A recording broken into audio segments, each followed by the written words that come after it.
Bonjour, dans cette vidéo, nous cherchons à répondre à la question suivante. Comment on peut calculer le produit de deux matrices A et B? Soit A, une matrice qui a M lignes et N colonnes.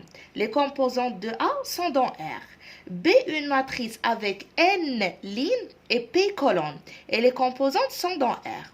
Alors, le produit des deux matrices A, B, qu'on note par A, B, existe et bien défini si le nombre de colonnes de la première matrice A est égal au nombre de lignes de la deuxième matrice B. Ici, on a N. Donc, le produit est bien défini.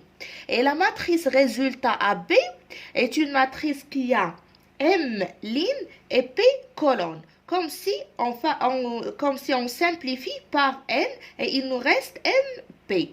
Et si le nombre de colonnes de la matrice A est différent au nombre de lignes de la matrice B, alors dans cette situation, le produit n'est pas défini et on ne peut pas le calculer. Maintenant, on passe à un exemple. Je prends comme exemple la matrice A avec 2 lignes et 3 colonnes. Voilà, 2 lignes, 3 colonnes. La matrice B avec 3 lignes et 4 colonnes. Le produit AB existe et bien défini. Pourquoi? Parce que le nombre de colonnes de A égale le nombre de lignes de B. Et la matrice AB appartenant, ou bien c'est une matrice qui a 2 lignes et 4 colonnes. Donc, la matrice résultat qu'on cherche à trouver, c'est une matrice avec 2 lignes, voilà, 1, 2, et 4 colonnes, 1, 2, 3 et 4. Voilà. Donc, on commence par le calcul des composantes. Alors, je commence par la première ligne. Alors j'entoure la première ligne. Voilà la première ligne de la première matrice. Voilà.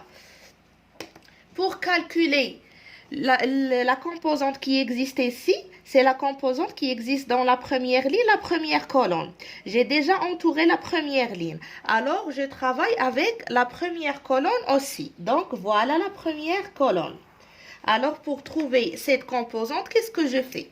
Je fais 1 fois 7 plus 2 fois 11 plus 3 fois 15. Voilà. Maintenant, je passe pour calculer la deuxième composante qui existe dans la première ligne, la deuxième colonne, ici. Alors, la première ligne, voilà. La deuxième colonne, c'est celle-ci. Donc, je travaille avec cette colonne cette fois-ci.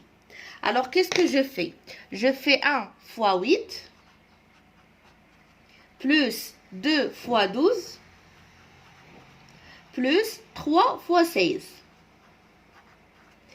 Je passe maintenant pour la troisième composante.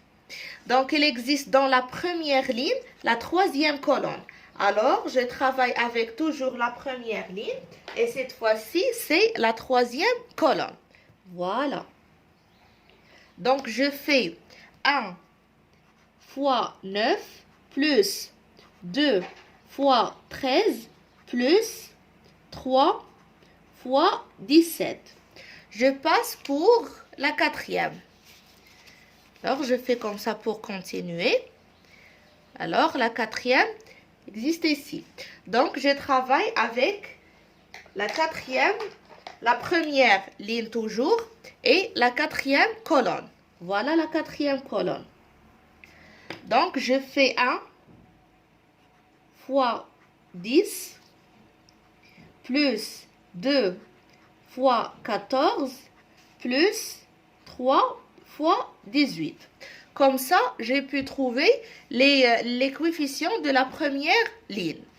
Il ne me reste que de calculer le résultat de chaque composante. Je passe maintenant à la deuxième ligne. Alors, pour calculer la deuxième ligne, je travaille avec la deuxième ligne de la première matrice.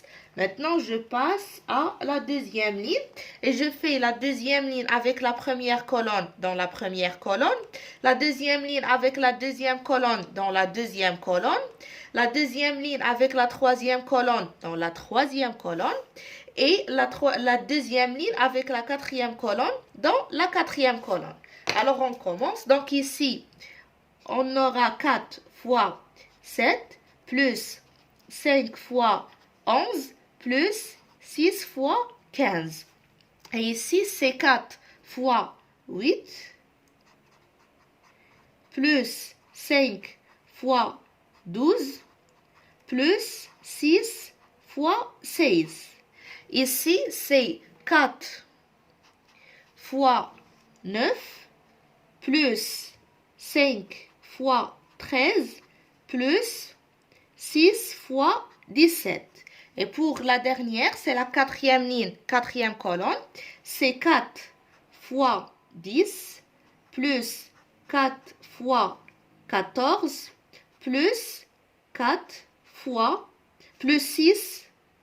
Ici, c'est 4 fois 10, 5. Désolé, 5 fois 14 et 6 fois 18. Ici, c'est 6 et ici, c'est 5. D'accord? Et comme ça, on obtient la matrice du produit A fois B.